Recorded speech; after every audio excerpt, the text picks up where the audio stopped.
Hey, baby, we're gonna be here all day. This is what's great about sports. This is what the greatest thing about sports is. This is Spittin' Facts with Zack and Kyle. I will not tolerate players that think it's about them when it's about the team. To all the non-believers, the sports podcast about the important issues in New York and national sports. We are not a charity. We cannot give them the game. And still. Just facts. So get your facts straight. Now, here's Zack. Can't wait. I am Zack, joined by my friend Kyle, and welcome to the latest edition of Spittin' Facts with Zack and Kyle. What a crazy week of sports. Crazy week of sports. Just before we broke on these live airways, Carlos Beltran has stepped down as Mets manager as the fallout from this unbelievable sign-stealing scandal from the Houston Astros is continuing to unwind. As we stand right now, Carlos Beltran has stepped down as manager from the Mets. Alex Cora and the Red Sox mutually agreed, quote-unquote, to part ways. It's a nice way of saying he was fired. Yeah. But the thing about that I think is funny is that the Red Sox probably wanted to, like, the Red Sox loved him, and they probably wanted to keep him, but they were forced to. So, and obviously, A.J. Hinch was fired. Jeff Luhnow was fired. Everyone who was named in the investigation is now no longer employed in baseball. Absolutely crazy. So Beltran has stepped down after not managing one game for the Mets. He was out quicker than he was in. Literally.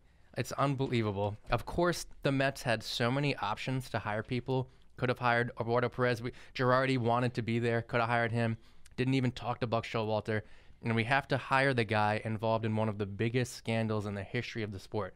So recently he released a statement, and I'll just briefly read this. He said, this is from Beltran, "Over my 20 years in the game, I've always taken pride in being a leader and doing things the right way, and in this situation, I failed.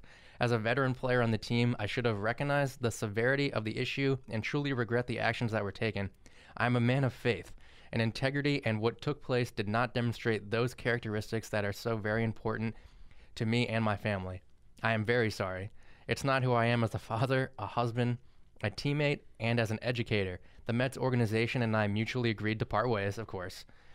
Moving forward to the greater good with no further distractions, I hope that at some point in time I'll have the opportunity to return to the game that I love so much." So what do the Mets do now? What do the Mets do now? I have no idea. I don't think the Mets have any idea what to do. I don't even think the Mets knew what to do in this situation. I think they didn't know what to do, and that's why they were mum on the word for so long. And everyone thought this would happen like yesterday, or potentially even the day before. Mm-hmm. Just such a crazy week in baseball and in sports. Like, too many things happen. To kind of recap the entire story, so the punishment for the Astros comes down on Monday. So the punishment for the Astros scandals, the report is finalized, comes out by Manfred. So he then says that A.J. Hinch, the manager of the Astros, and the general manager, Jeff Luhnow, are suspended for one full season. In addition to that, they lose their first and second round pick in the 2020 and 2021 draft, and the organization is fined $5 million. So I got a couple thoughts on this, and I'll bang it off you. A, having them suspended for one full season, I think is not remotely a large punishment at all. I don't think it really deters a team from engaging in those practices. The Astros themselves gave those two individuals a bigger punishment than the league did. By firing them. Yeah, by firing them. Like, the actual organization who cheated did even more than the league did. In addition to that, I guess it's fine with the draft picks. I guess that makes sense. It kind of depletes your farm system. But the really interesting part is that the organization was fined $5 million. Now, we had talked about an ungodly amount of money. Ungodly amount of money, like $100 million, $200 million. So what happens is the $5 million that they were fined is actually the maximum amount of money that an ownership group is allowed to be fined by baseball. They should change that. Do you know who came up with the agreement for how much ownership can be fined, the maximum amount? Who came up with that?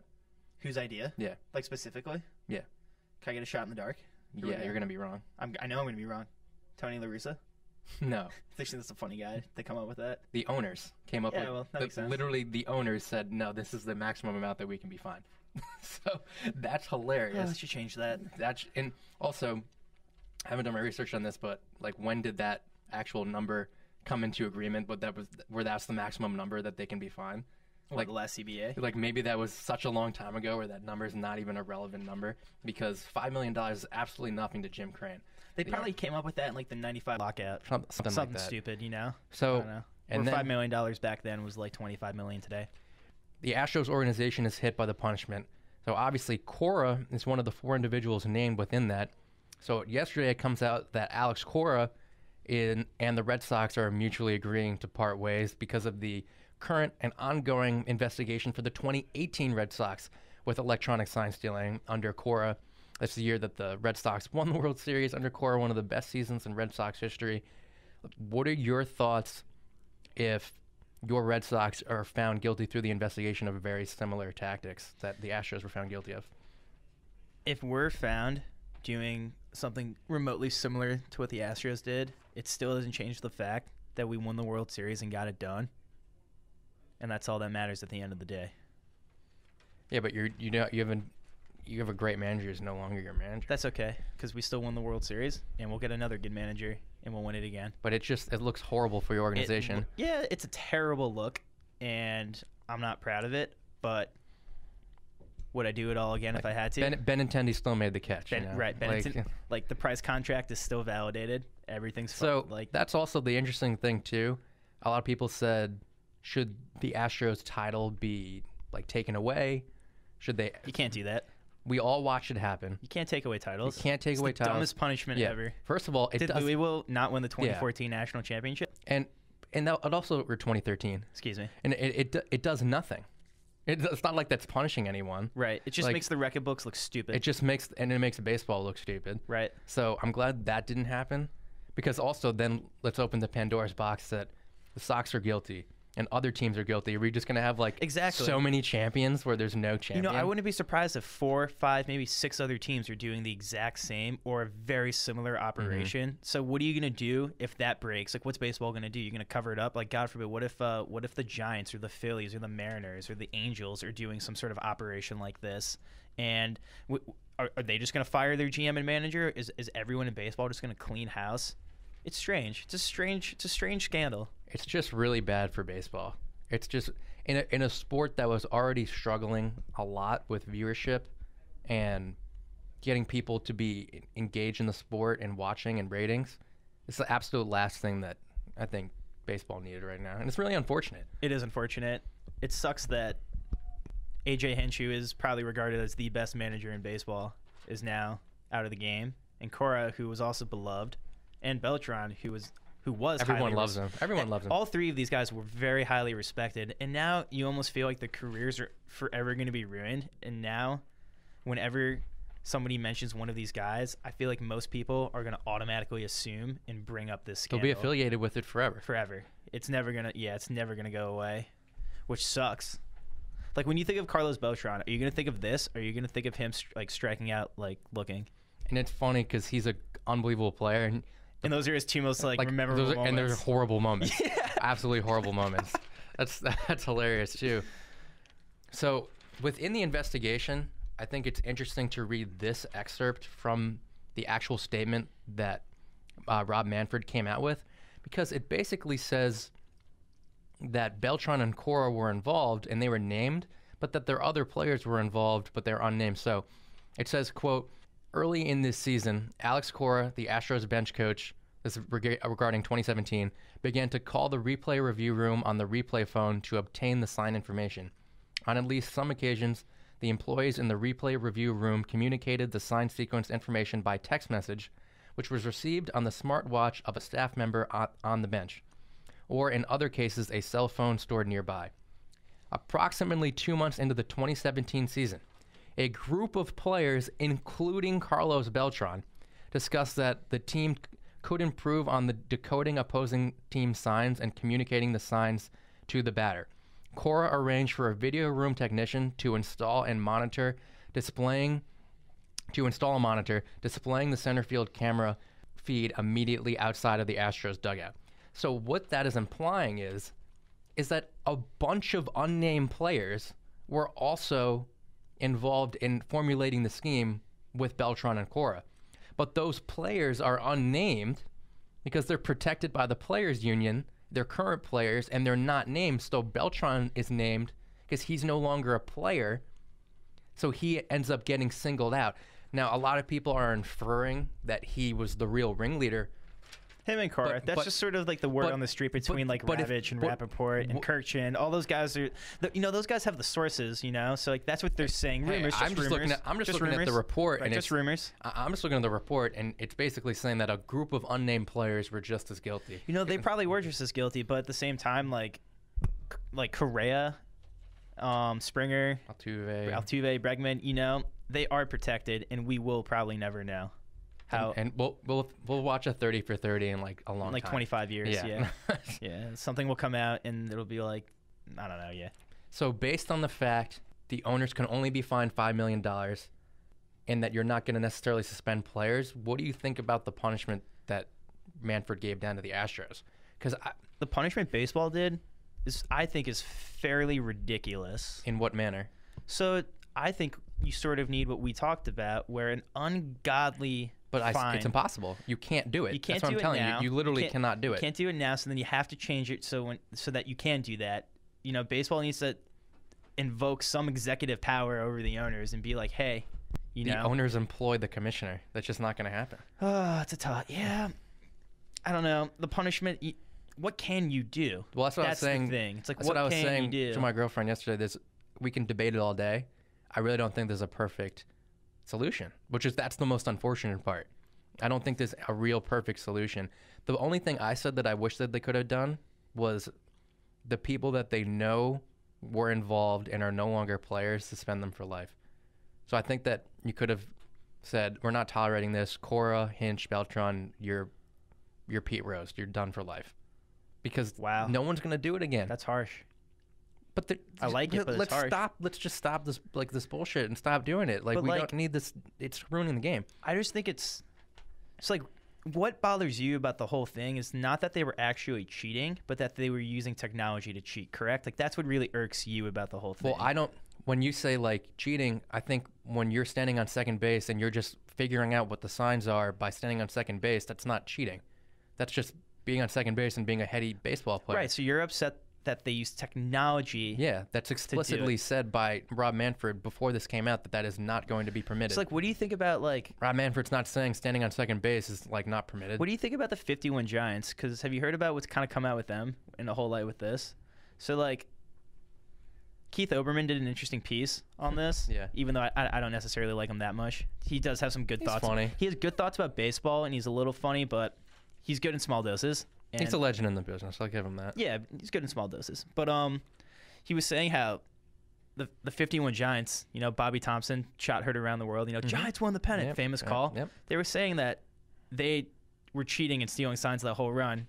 That they had a guy using a telescope behind first base to look in the catcher, and he would buzz to the dugout, fastball or curveball, and this guy sort of revealed on his deathbed when he was dying 5 or 10 years ago. Yeah. Yes, we were doing this, and yes, the Giants were doing this, and Bobby Thompson knew a fastball was going to be thrown because we buzzed into the dugout. So they were doing this back in the 50s. But you're saying that? I'm just asking. How could that information possibly have been relayed to the batter in time if it's going from a telescope to the dugout, and then how would it get to the batter by the time the signs are made, by the time he throws the pitch? So they had that's the thing. They had a buzzer where they would just buzz the dugout, buzz fastball, no buzz curveball, and somehow that information would get relayed to the batter. Crazy. Stuff like that. I think it just goes to show that baseball players and baseball managers have been trying to cheat and get an edge since baseball has been played. I think I heard also that Bobby Valentine was saying that he had cameras on third base coaches and stuff like that. But what I think really draws the line is the instant electronic communication. I think the whole thing's weird. I'm not sure how I feel about the entire situation, to be honest. I think I almost need a baseball season to come and go for me to really reflect on it. I just want to watch Mets baseball. I just want to listen to Gary, Keith, and Ron. I don't even want to watch the Mets. So I wanted to share a piece of audio from Alex Cora after the London series, the 2-game set against the Yankees last year, where he's basically talking about how the Red Sox did everything in their power to have attention to detail and talked about Beltran's influence on the Yankees organization. We're doing everything. This weekend we did everything. We took pictures, sequence. We did everything. That's what I'm saying, man. I know Carlos. I know how he pays attention, and that was a great addition to their staff over there. And they have a great staff. What Booney's doing, it's amazing, and Bart and Nevin and Willis, and they're outstanding. But Carlos is great too.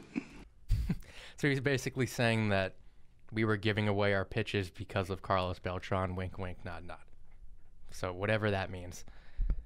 It's a little cringeworthy kind of hearing that. And it's all this stuff in hindsight is really weird. Like the audio of AJ Hinch being asked about the potential sign stealing, him kind of laughing it off. He goes, in reality, this is a joke. Thanks for bringing this up. Really absolutely weird. Ridiculous. It's you literally knew it was going on. Very bad luck. So why are you going to be that out front about it? And it doesn't make sense. I don't understand. It's very cringeworthy listening to a lot of the stuff in hindsight. Yeah. So it's weird. Just back to the news that happened today, regarding the Mets specifically. Do you think they did the right thing in getting rid of him? Because I think the Mets and Red Sox both did the right thing, but I feel like they were it's almost like they were pressured by no one. It's almost like these outside, it's almost like you had to do it because you can't just start the season with both guys at the helm. Too many questions would come up throughout the whole year. The Red Sox or Mets would get a big win on the road, and all the questions after the game would be related to the scandal. And you can't just live with that throughout the whole year, especially in the New York and Boston market. It's not like it's not like the Brewers, But yeah, you're exactly right, because that's something that no matter what happens, positive or negative, it's just going to always be following them. The Mets have a big day. The offense and the bats are going, and it's going to be, would Beltran got something up his sleeve, or the Mets to know what the pitchers are coming, and then if it's negative, it's the same thing is going to be happening. It's a cloud that until he has a reset and he's out of baseball, where it's always going to be following him. Right. And I feel like both organizations just needed to wash their hands clean of it. And the Sox only way especially, to do that, the Sox especially, they were under investigation, and he was going to get suspended anyway. Right. You got to start over. You got to just clean slate. You just can't have this linger over the team for another year. So you have to get rid of the guy. It just sucks that we just hired him. It's just such a Mets move. It's and now where do we go from here? Who do you think the Mets are going to hire? Who do you want? Who do I think we're going to hire? Who do you think and who do you want? I guess that's both the same question. I think we could hire Eduardo Perez. And I wanted him from the beginning, if I didn't already say that. I think he's really good with analytics and all that stuff. And I think he's a really good communicator with a lot of the the multicultural people in baseball. And I think he was this runner-up to the position anyway. Or it's not going to happen, but Buck Showalter. But that's just not going to happen. I really want the Sox to get Veritek. I just picture whenever I picture Veritek. Just think of him punching air out of the face. That whole thing. That's so sweet. I love Veritek. I need to watch that again later. I'd be down to have the captain back on the team, managing the squad. That'd be really sick. We were talking about the Rays bench coach as well, because he's a connection to Hein Bloom, but I don't know his name off the top of my head. Yeah, I don't either, because it's the Rays bench coach. Yeah, it's the Rays. So we're in the day and age now of fake Twitter accounts, burner accounts, and stuff like that.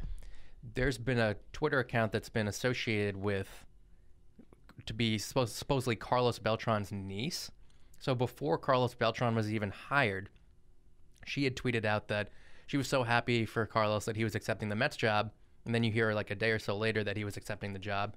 So she had said that before the news had even broke. And then she also had tweeted yesterday, before this news came down, that Beltran would be stepping down from the position. And he ended up stepping down. So I don't know if this person is actually their niece or not, but clearly they have some sort of insider information. And then this person, whoever this is, tweeted this out today, which I kind of a little bit disturbing. Very disturbing, considering the other two things they tweeted out so far turned out to be true. So it begs the question, is this also true? Which, if you're following this person's track record, you have to believe it is. So she tweets out, or whoever this is, I'm told to stay quiet, but I refuse. Sorry, Tio. Maybe that's someone that I'm not aware of. Heart emoji. Jose Altuve and Bregman wore devices that buzz on inside right shoulder from hallway video guy. Let's get it all out now. And she also tweets out, I have pictures from locker that I will keep for a rainy day, aka when someone wants to pay me a lot of money to release those pictures. Right. Altuve didn't want shirt torn off because if I remember, maybe I misspoke, but Chapman gave up home run in game. Okay, so first of all, you don't even know about who gave up the home runs, kind of soft. So if you remember specifically, Chapman gave up that hanging curveball for the walk-off home run for Altuve that sent the Astros to the World Series. And Altuve's rounding third, and he's like, no, don't tear off my jersey, don't tear off my jersey. Now we know why. Apparently, when allegedly now. When I heard that yesterday or the other day, I thought that was like a ridiculous thing to even say because I was thinking, wouldn't his own, if that were the case, wouldn't his own players know that he was wearing that and he wouldn't have to tell them not to tear it off? It's just weird that this person who had inside information about other things is now saying this. And nobody even knows who this person is. Here's my question then. Let's say they were having a freaking buzzer on them to say what the pitch or what was. What would you think about that? I mean, is that not so far over the line? I think it's just crazy. I don't know. I don't know, man. I honestly just don't really know what I would deem acceptable and unacceptable cheating in baseball. Because low key, I actually think everyone's gonna hate my take on this, but I have no problem with steroid users playing professional sports. I know that's a very contentious thing. How people say, you take steroids, you're cheating all the other athletes who aren't on steroids. But exactly. But my take on it is I have the fan perspective where I don't really care if some athletes are and some athletes aren't, because if some athletes are taking steroids, then the game is just more fun to watch. Baseball, football, basketball, wrestling, soccer, regardless. Well, that's the ignorant fan perspective. That is the ignorant fan perspective. It's like if I'm in baseball and I'm sorry, I don't want to put steroids on my body. Now I'm at a huge disadvantage because I'm not pumping steroids into my body. It's the ignorant fan perspective. I just want to see quality. I just want to see my team win in quality games. I just want to see my team win. I just want to see my team win. It's the truth though. It's the truth though. To be honest, that's just kind of how I feel. If guys want to take steroids, I technically have no problem with it. I low key have no problem with steroids guys getting into the Hall of Fame. I think that I actually do agree with because what are you gonna do? You're gonna leave them out because they took steroids? It's ridiculous. But it's also because you don't know positive who did. There could be someone that's oh, he totally did. We all know Ricky Henderson took steroids, even though he never confirmed took steroids. We know he did. Maybe. But just there's so many people where it's we don't know. And he's in. And exactly. People Piazza is always linked to them, but we don't officially know he did it. But he's a man of God, dude. But he's linked. It's just one of those things. I don't know. David Ortiz we know he did steroids. He was in the Mitchell Report. Yeah, he was in the Mitchell Report. We know he did. We 100% know he did it. Yeah. What are you going to do? But he reps the city hard. Exactly. It's it's ridiculous. I think the bottom line is how could the for various reasons the all-time hits leader and all-time home run leader not be in the Hall of Fame? That's strange. That's crazy. It's just strange. So a more interesting debate, and I'm interested to hear your take on this. So basically the entire story, this Astros cheating story, would not have come out the way it did if it was not for Mike Fiers speaking to The Athletic and basically ratting out the Astros for what they were doing. Now, if you don't know that Mike Fiers was a member of the 2017 Astros, benefited from this sign stealing investigation, and has a World Series championship to his name because of his involvement on the 2017 team, then he goes and basically gets the ball rolling for this entire investigation to come out. So the debate is the locker room bro code. Should he said anything or should he not have said anything? Now, my thing is he benefited from that in the scandal. So if I'm going out on a limb and saying that publicly, I'm probably in my own head thinking that my own World Series ring that I won isn't even valid. To him, it probably feels tainted. I think that's why he ratted. And he was probably willing to give up the ring because he would have to know that there's a chance that maybe the title could be vacated once this whole scandal goes up. Now, a lot of people disagree with me. I think it's totally within reason for him to do that, especially because now he's going to be competing against them, and he doesn't want to be pitching against the Astros and being negatively affected by that. But people are saying that you just shouldn't say that because it's the locker room, it's the bro code. But I just think everyone needs to stop freaking cheating. Just stop cheating. and let's just play the game normally. So, I mean, what do you think? Because I think the fires thing is interesting. My first thought is I wonder what reasons compelled him to rat in the first place. Yeah. I think the number one reason is because what you were saying. I think he has a guilty conscience. I think he looks at his World Series ring and he knows that he didn't get it legitimately. And I think it eats at him as a competitor, as an athlete, as a baseball player, as someone who has probably played the game growing up the right way for his entire life. I think he couldn't live with himself knowing that he won a World Series in a scandalous way. Also, I think that him ratting is brave and smart because nobody wants to be the whistleblower because of all the backlash that's going to come with it. Yep. So I commend him for coming out and saying stuff. At the same time, the whole bro code locker room talk thing, I do understand that how it's frowned upon to throw your teammates under the bus. Yeah. And that's what makes me think. That's what just makes me come back to the first thought on why he would do this, because by him doing this, he's going to be hurting himself.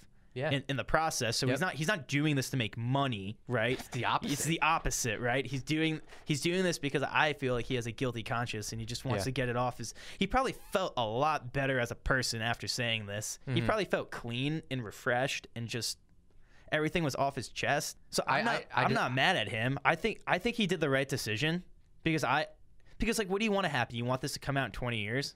Like what's like when it's too late. When it's too late. Then no one's going to really care. Like, it's just such a messy situation, but I think he did the right thing. I think it's interesting. And I think he probably he probably figured out that this was going on while he was on the team, and he probably was too scared I don't know how object. I don't know how you wouldn't know that it's going on. Right, exactly. But he probably was afraid to interject or object on what's happening. He didn't want to come up forward and say, "Hey guys, I don't think we should be doing this." Because what's everyone going to do? Say, "Fuck you, dude! Like get off the team." Well, some people did. I mean, Hinch. If there's ever been a bigger example of how the manager in baseball has like kind of been taken out of the game with the analytics and from the top down and people telling the managers what to do, Hinch was going in there and breaking the monitor and telling them not to do this, the manager of the team, and they were still doing it. Like, does he not have enough power as the manager to get them to stop doing it?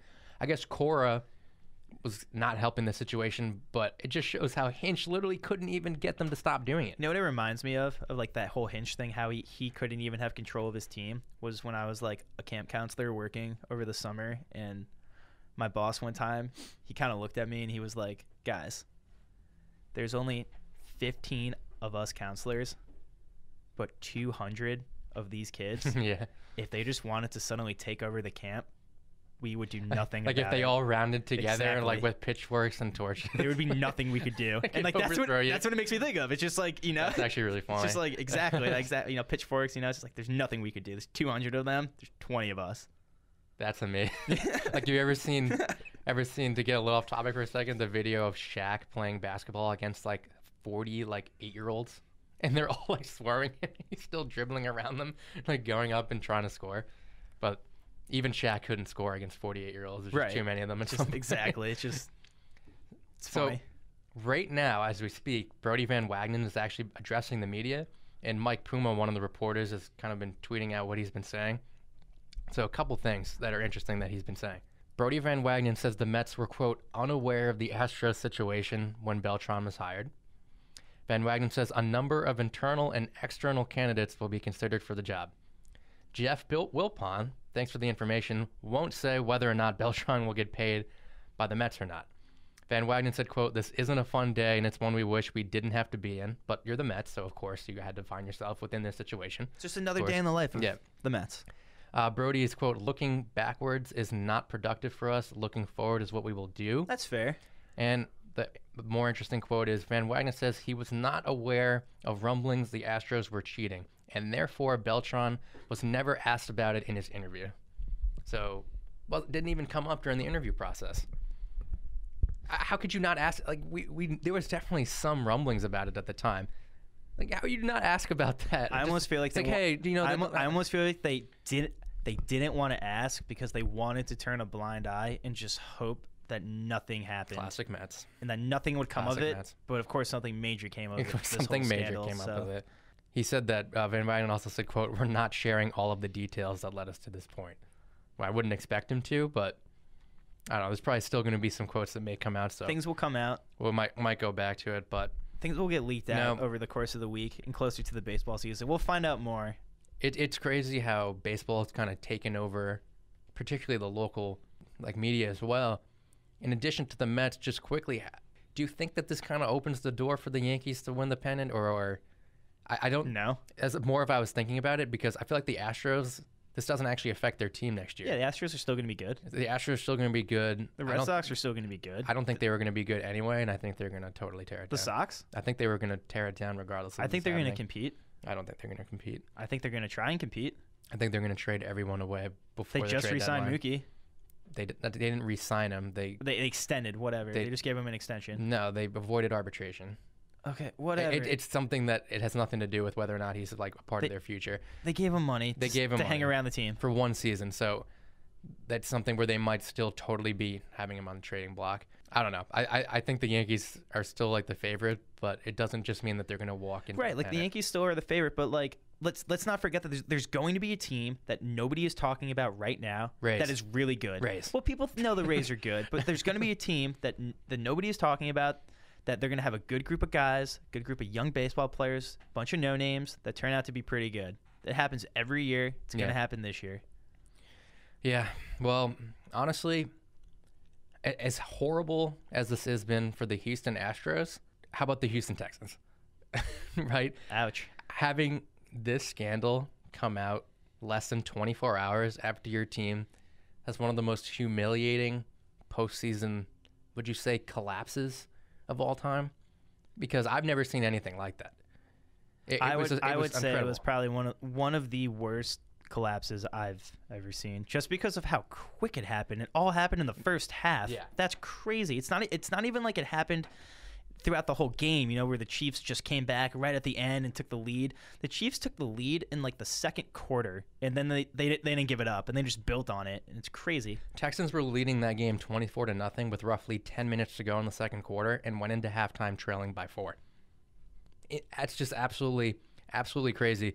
So a couple stats. The Chiefs are the first team in NFL history, regular season or playoffs, to trail by 24 points in the first half and be tied or leading entering halftime. And the Chiefs are also the first team in NFL history to win a playoff game by 20 points after trailing in that same game by 20 points. They outscored the Chiefs. They outscored the Texans 51-7 after 10 minutes to go in the second quarter. They scored touchdowns on 7 consecutive drives. I think I said this during the game. As explosive as the Chiefs are, better team the Chiefs are than the Texans. Right.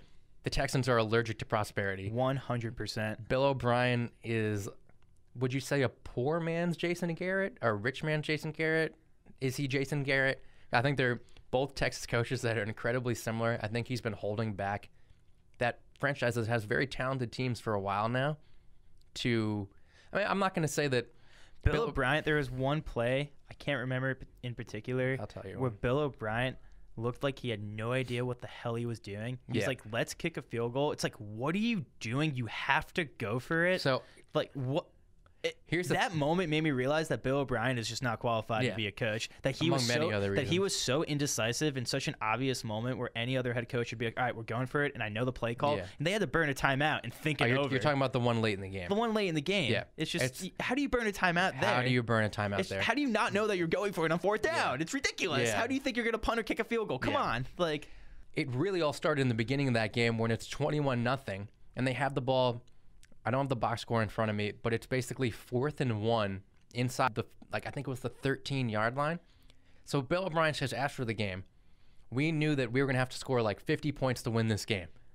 So if you're going upon that mindset and you're going to be aggressive, why would you, already with the 21-point lead, not go for it on 4th and super short in the red zone against the Chiefs? You know you got to put up touchdowns, so don't kick the field goal. Okay, so they go and kick the field goal. Chiefs go down, they get a big kickoff return, and then 2 plays later, they're in the end zone. Just like that, it's 24-7.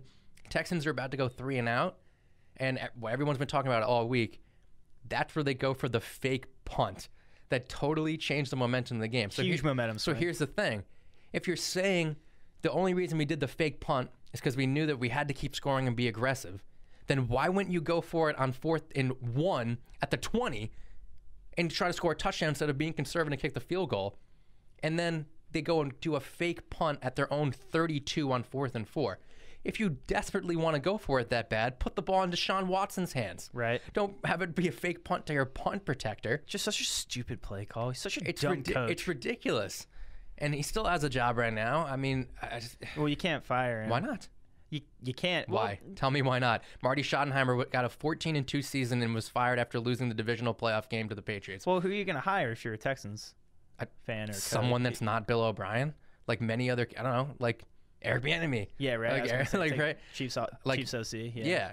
Or Josh McDaniels, something like that. Someone that's not Bill O'Brien. I guess you could fire him. If I was a Texans fan, I would be calling for him to Urban be fired. Meyer, Lincoln Riley, I'd something be like that. pumped to have Urban Meyer Like- on my team. If Dougie P wasn't my coach, I'd want Urban Meyer as my coach.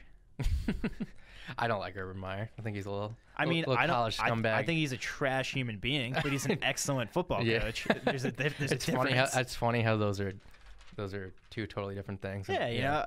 Do I want to have a beer with the guy? Yeah. Probably not. But do I want him leading my team to victory? Yeah. You know he's just gonna bail on the team because he has a quote unquote health issue. Did you hear that Bobby Petrino signed with the Missouri State? You know what's even funnier? You heard about that? As that was happening, so I was up late at night and watching. I think it's Missouri State. So there was conflicting reports coming out at the same time. It was some people were reporting that they're very close and into signing contract with Bobby Petrino, while other media sources were saying that they're incredibly close with signing Art Briles. It's like, Jesus Christ. what are you doing? Those are like the two most toxic coaches you could possibly think of. Bobby it's Petrino like, what are you doing? is on like a different level of like toxicity, but like His Falcons tenure was pretty memorable. yeah, egregious. Yeah. Art Briles he's just a bad guy for like letting all that rape shit happen at Baylor. Yep. That's just so bad. You can't have that guy be associated with anything you do because of that one instance. His coaching career has been forever ruined and will be forever ruined. Yep. There's no way. Do you remember when like the Browns like hired him for like a day as like an advisor? They were like, we're gonna have I don't Art. even remember that. The Browns literally hired Art Briles for a day or like a week, and they were just like, he's going to be a football executive advisor or something. And then the fans just went ape shit, and he was gone. And the Browns were like, oh, wait, we fucked up. Yeah, Browns we are can't so hire him. stupid. So dumb. But yeah, just I think that's funny how Petrino got a job. Yeah, that is actually worth mentioning. Totally is. So as bad as Bill O'Brien was for the Texans, and you were talking about this during the game. When they were down like 21-0 and they showed Andy Reid on the sideline, you felt so bad for Andy Reid. I did feel bad for Andy But Reid. now I'm of the mindset that it's totally the Chiefs' Super Bowl to lose, and if they don't win it this year, then when the hell are you going to win it? You better make it to the Super Bowl. Right, you have to. You cannot lose at home to the Titans. You can't. Even though they already lost to the Titans earlier in the season, you can't lose to them again. You have to make it to the Super Bowl if you're Andy Reid. I would feel so bad for him if he didn't. The Ravens are out, the Saints are out, the Patriots are out. You got to get it done this year, The fact that Andy. they also, like, exactly, the Ravens are out. They got the AFC title game in their house playing the 6 seed Titans. Yeah, the 9-7 Titans. Who are no joke. Yeah. No joke, but they have a good defense and Derrick Henry, an explosive rookie receiver. I mean, Tannehill has won these 2 playoff games throwing for 74 yards and 88 yards. That's all he needs to do. That's though. unbelievable. That's all he needs That's to do. unbelievable. He had no turnovers, and that's key. And he's just been managing the game. Yeah. And then, like you said, shocking was the Ravens going down like that. I thought if they were going to lose, it would. You know, I said last week on the record that watch out for Derrick Henry keeping the ball away and keeping it out of Lamar Jackson's hands, but it almost wasn't even that. Even when Lamar Jackson had the ball, he couldn't do anything. I don't know. I don't think Lamar Jackson lost the game for them. I thought he played pretty well. He had 3 horrible turnovers. He had bad turnovers, but I think he played well enough for them to win the game. I just think the Ravens defense had zero answer for Derrick Henry. I mean, they had 3 turnovers and turned the ball over on downs 4 times. If you have That's a 7 recipe for drives that don't disaster. end up with Yeah. a kick, then like that's not good, for sure. And I thought Jackson also, he just showed his lack of leadership, which is okay when you're a young player. But he seemed so frustrated that things weren't going well and was so outward about it. Whereas the Chiefs, when they went down early, they were just like, let's just do something special. Like, let's just get riled up and like, let's just do what we do. Right. It was a totally different mindset and just kind of showed the difference in maturity. But nevertheless, I was shocked how that happened. I was shocked too. Yeah, it's interesting. I am happy for the Titans though. If Vrabel, One I am happy for one him. step closer to chopping his dick off. One right step now. closer. One step closer. Yeah, I was thinking like if they were celebrating in the locker room after winning the Super It's like Bowl. who's whipping out the knife? Like who's whipping out the knife? Exactly. Who's whipping it out? Let's cut it Yo, off. coach, I got it right here, man. You know, do it for everyone. Do it live. Oh my god. Let me Instagram that shit. That's Just so like- funny. Oh man. Yeah, so we're heading on to championship weekend, obviously, with that. So just preview the championship games for a minute. What do you think about the Patriots, or not Patriots, what do you think about the Packers and the 49ers? Because the 49ers are 7.5-point favorites right now. I think that's a huge number. I mean, I think the 49ers are a better team, but still a big number. Yeah, I would bet the Packers and take the spread on that. That's very high. Didn't you say you were going to bet the Vikings last week, too? I was going to rat you out for that. Did I? Probably. You did. You said, Yeah, you said I both did. Vikings and the Yeah, I Vikings. did. But it's They okay. didn't I would. show up. You gotta take the underdog. Get a bit. It's a bigger Yeah, payout. I took, like, couldn't you see the Packers losing 27-20 and covering? You know? Yeah. Like, Right. I don't know. I think that's a big number. Who do I think's going to win the game? I'm horrible at predictions. You know, I don't know who I think's gonna win the game. I just hope it goes into triple overtime and that's an amazing ending. That's what I'm rooting for. I think it's going to be a Super Bowl I rematch. I think it's going to be Packers Chiefs. That would be very In cool. an NFL 100 Exactly. season Super Bowl I rematch. That would be very cool. That would be pretty cool. That would And be it would- very cool. Yeah. And I'll talk about it if it happens, but the quarterback matchup would be obviously very intriguing. I just think, I know the Titans are interesting. I love Derrick Henry. Sorry, I'm not trying to see the Titans in the Super Bowl. Sorry. Yeah, Just like, that's okay. that would be awful. Like, it's kind of like 2 years ago in 2017 when the Jaguars were in the title game and winning by 2 scores late in the game. It's like, I'm not trying to see the Jaguars in the Super Bowl. I want to see Tom Brady and the Pats in the Super Bowl. I'm not trying to see the Jags in the Super Bowl. And do you think the Titans have a shot at winning that game? They're also a touchdown underdog. I do think the Titans have a shot at winning the game. I'm actually rooting I think for the they're both Titans going to be win really the close. game. I know you're rooting for the Titans. I just want to see Chiefs. Like, who said running backs don't matter? Like, come on. Derrick Henry's Yeah. son. Well, that's what Dave Gettleman's trying to tell everyone. You know, I think all the top rushing teams are in the playoffs right now. Yeah, but we you want to be able to need a run the ball. line if you're going to have a running back. Yeah, and the threat to the throw. Giants don't have a line. Giants don't have much anything, but that's a story for another day, Yeah. for sure. No, but honestly, though, I do think the Titans have a legitimate shot. I am rooting for them to win. That being said, I would also be very happy to see Andy Reid in the Super Bowl. And same goes for the 49ers Packers. I'm rooting for Rodgers to get there, but I would be really happy if Jimmy G gets there too. I think Either either or, or would I'm would fine be with really either of cool. those Yeah, teams winning. I'm not rooting for really any team to win in particular. I just want good games, Yeah. triple overtime games. Let's just have sick endings, keep it close. Yeah. I want big plays. I want key turnovers. Just a fun, entertaining game. Yeah. I just don't want it to be a blowout. I don't want teams to be winning by 3 or 4 scores. Then it's just not fun to watch. Yeah. Interesting to think about as well. So the NFC title game, you got the 49ers, 5 Super Bowl championships, 6 Super Bowl appearances. The Packers, 4 Super Bowl championships, 5 Super Bowl appearances. It's like legendary franchises. Legendary franchise, 13 total championships for the Packers. Mm-hmm. In the AFC, it's like the Titans, 1 Super Bowl, 1 loss. Or one appearance Super and Bowl 1 loss. appearance, yeah. 1 appearance, 1 loss. By And the- losing by 1 yard. Yeah, and going in to tie that game, and the Chiefs are 1-1 in the Super Bowl and haven't been there since 1969. So you got 2 totally different types of franchises in both games. It's cool. Yeah. It's kind of cool to see the Patriots not there for once. It's cool, but I like seeing Brady there. I like seeing Brady there when the Eagles get to beat him. That's definitely true. And you know, you were saying this the other day on Tuesday. So all this stuff is breaking about the Astros scandal, and then Cora and mutually parts ways. Like, and it's like, shit wow, is hitting the fan in shit's hitting the fan. baseball.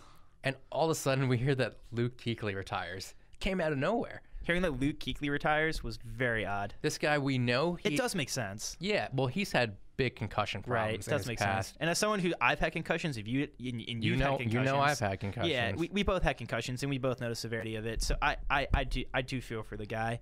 You know, I missed a month of school because of my concussions, and you definitely had a similar outcome. I had to take my sophomore year of high school. I took my final exams in July. Yeah, I didn't take my 7th grade finals. Yeah. They were just like, you don't have to come to school in June. You don't have to take the finals. Yeah. Have a nice summer vacation. That's what you get when you literally don't do any weightlifting over the summer or over the winter, and then get your wisdom teeth taken out a week before spring football, and you're already the smallest player on the team, and you're running scout team running back. It's a recipe for getting a massive concussion, for sure.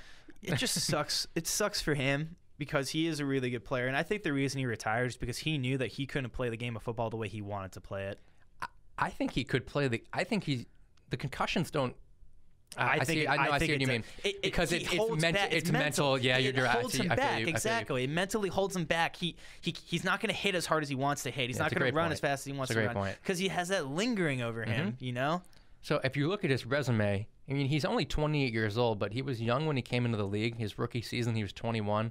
Out of Boston College. 5-time first-team All-Pro. I mean, he's a Hall of Fame lock. That's already Hall of Fame. He was the best. 5-time first-team All-Pro. He was the best middle linebacker for a very long time. Hey, if Sean Lee was healthy, he would have been the guy. He would have been the best running back or linebacker in football. Sean Lee's healthy. Sean Lee's a joke. I love Sean Lee. I mean, if you look at his career numbers for Kuechly, 18 interceptions. He had a pick 6, led the league in combined tackles twice, but how many times was he Defensive Player of the Year? Just once? Maybe twice? Yeah, so he was the Rookie of the Year in 2012 and then also won Defensive Player of the Year in 2013. That's cool. And was a part of that Panthers team that was very dominant and 15-1. The Super Bowl Super round. Bowl, yeah. That's very cool. It's unfortunate to see, and it's crazy how many players below the age of 28 or 30 below the age of 30 and have below. retired. Crazy. So you got Kuechly, Rob Gronkowski, Luck, Andrew Luck, Doug Baldwin, Calvin Johnson, Chris Boland, Patrick Willis. I mean, Boland's he didn't even have an established career. But all these other guys had established careers. And I think 3 of them are potential Hall of Famers. Like Patrick Willis is getting in. Kuechly's Calvin in. Johnson's getting in. Kuechly's in. What about Luck? No? That's a story for another day, honestly. Okay, that's interesting. I don't think he is. I don't think he is. But it's just strange. And Gronk's the greatest sight of all time. So all these guys are all Hall of Famers, which is crazy. That's why they're notable, for sure. The thing that's interesting about these players retiring, with the salaries so high in sports today, it just gives you the out where it's, I don't need to be playing anymore. I don't need to put my body through hell. I've made tens and tens, potentially hundreds of millions of dollars. I'm just going to walk away. I've also these players make more money off the field. Yeah. And they're human beings. They have a family. Yeah. They got mothers and fathers and wives and children. I don't think they want to be a vegetable at their son's college graduation. You know what? Take care of y'all chickens, is what Marshawn Lynch said. And that's what people got to do. Take care of y'all chickens. It makes sense. Yeah, it does. As funny as that is, I don't fault totally any sense. of these guys for retiring early. In fact, I commend them for doing it. I think it's a smart decision. Yeah, it sucks if you're a fan of the team, but you got to look after your overall well-being as a person. Mm-hmm. Yeah. They say Muhammad Ali got Parkinson's because of just one too many fights towards the end of his career. If he just didn't do his last 2 or 3 bouts, yeah, I was going to say another story different. for another day, but if you watch the 30 for 30 on his final fight with, I believe it was not his final fight, but one of his fights with Spinks, and then he ended up fighting Burbick after that. When he's leading up to the fight, you can kind of see it. You can see that he's talking slower. Right. Ali was known for quick wits and talking so fast and always being so quick, and he was noticeably like a slower speech. But story for another day. But it just shows how you got to know when to walk away at the right time. And speaking of walking away, in terms of people that may or may not be Hall of Famers, they just came out with the Centennial Hall of Fame class, even though it's not the actual 100th Hall of Fame class. It's the 100th season in the NFL. So they allowed more people into the Hall of Fame. They had 5 additional slots. I think that's what it was. They added an extra 15 people got in when the normal max is 7.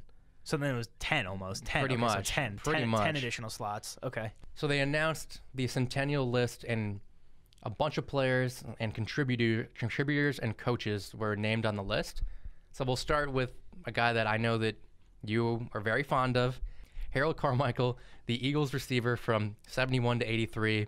Very low-key, had one season on the Cowboys where I don't even think he registered a catch, but was known as an Eagle forever. When he finished his career, he was 7th all-time in touchdown receptions, and his career catches ranked 5th all-time at the time that he retired. He's currently still the Eagles' all-time leader in pass receptions, reception yards, receiving touchdowns, and total touchdowns, and all 4 of those records stood all the way up to 2017, and he also holds the Eagles' postseason record for receiving yards and touchdowns, and yards per reception and yards per game.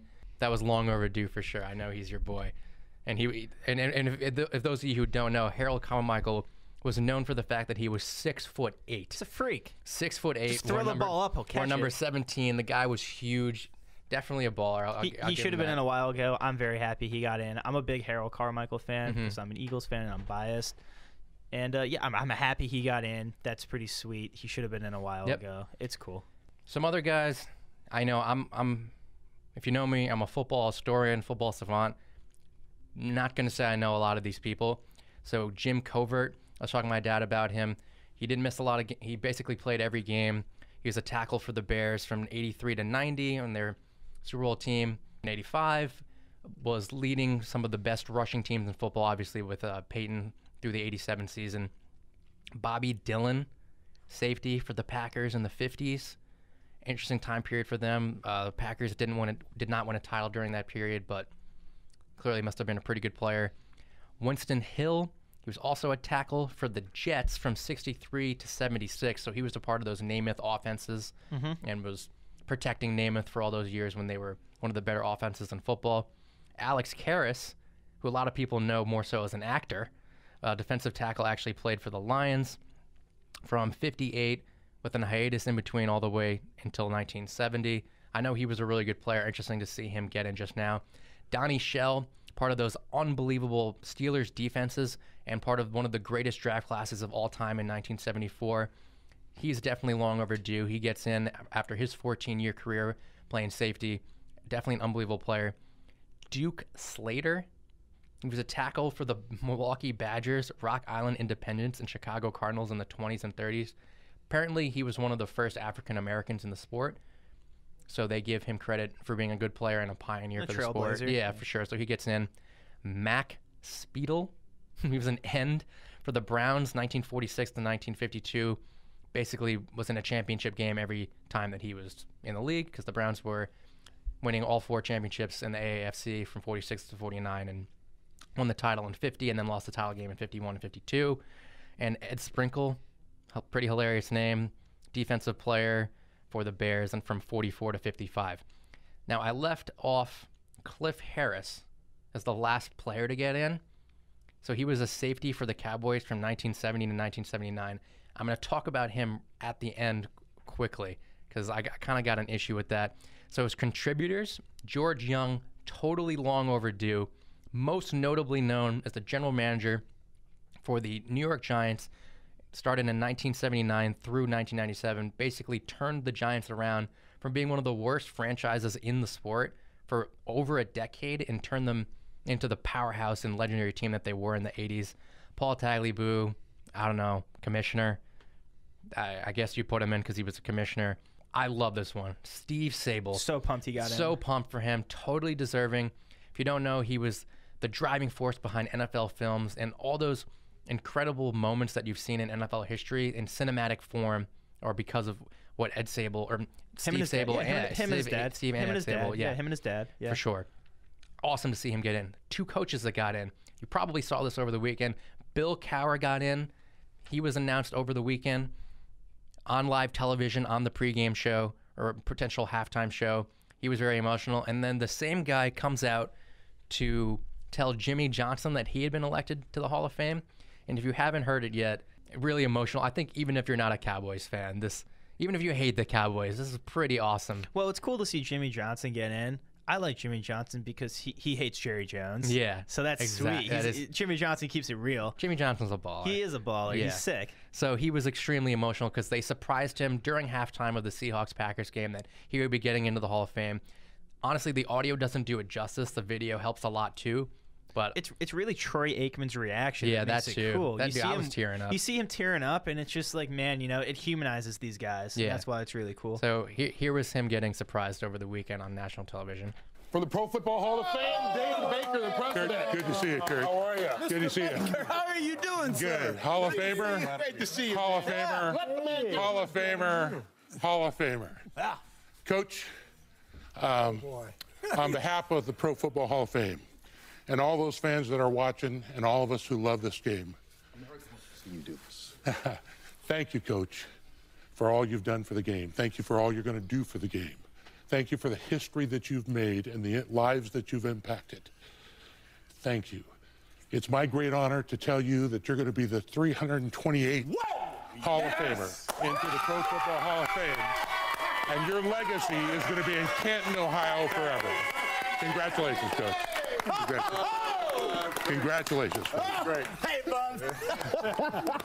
Oh, my God. That is awesome. I think watching Green Jimmy overcame emotion right now. But The show Troy has been crying. Yeah.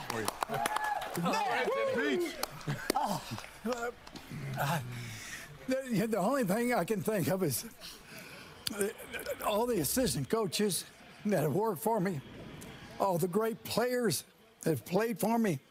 They're the reason I'm here, and they're the reason I can't talk. all right. No. Where's your ball? I mean,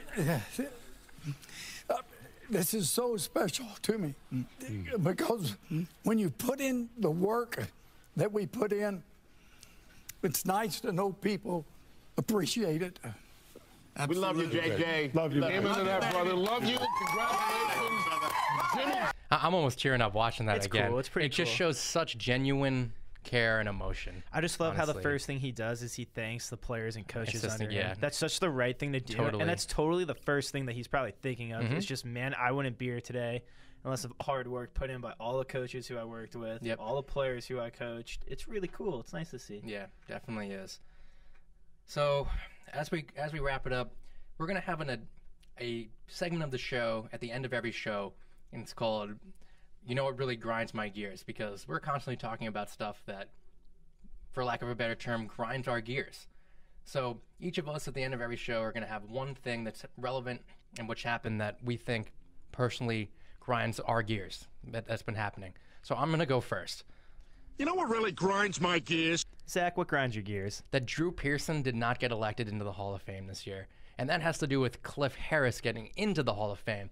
So Drew Pearson, legendary Cowboys receiver, part of incredible Cowboys moments in the past, particularly, as we all know, caught the Hail Mary from Roger Staubach in the 1975 playoffs, a moment that you cannot tell the story of the game without that moment. He was the original 88, Original before 88. Des Bryant, before Michael Irvin, and it just makes it worse that Cliff Harris got in. I was telling you this before the show, but Cliff Harris is honestly most known for, in Super Bowl 10, patting Roy Jarrell on the head for missing another field goal, for the Steelers kicker missing another field goal, and then the clip that NFL Films, thanks to Steve and Ed Sable, has showed so many times of Jack Lambert throwing Cliff Harris on the ground and totally sparking the Steelers to then come out and pretty much dominate the game from there on out. Win the game. Cliff Harris was an irritant, as my dad said, as he watched football throughout the entire 70s. Kind of just seemed like a huge douchebag, honestly. And he was a good player, but he wasn't outstanding. You're gonna keep Drew Pearson out. They were telling him he had a shot. He knew this was gonna be his shot to get in this year, and he doesn't get in. It's sad because if he doesn't get in now, then when is he gonna get in? That really grinds my gears. I know he's not one of the greatest players ever, like the greatest receiver ever, but totally deserves to be there. Are you paying money to go see Cliff Harris play? Is he Maybe in the 70s? Is he the guy? But Is he the reason why you're going? And I'm glad you brought that up. There's other players on the Cowboy defense that are so much better that deserve to be in the Hall of Fame. Where would we have been without Harvey Martin, co-Super Bowl MVP? Ed Too Tall Jones not being in the Hall of Fame, really part of that doomsday defense. And Cliff Harris gets in. I don't know. Doesn't make sense to me. I'm paying money to see that defensive line, and Randy White's in obviously, but Too Tall and Harvey are not. I'm not seeing. I'm paying money to see Drew Pearson play. You know? Right. Exactly. That's what makes him a Hall of Famer in my mind. Yeah, Are you paying money to see the guy? Yeah. That's the That's what grinds my gears. So, Kyle, how about you?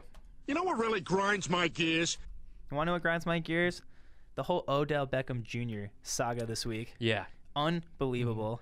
The whole him giving money to players after the game, I find that hilarious. What grinds my shit about the whole thing is how the NCAA is making a big deal out of that whole thing. And then to go along with that, what broke today is that apparently Odell Beckham Jr.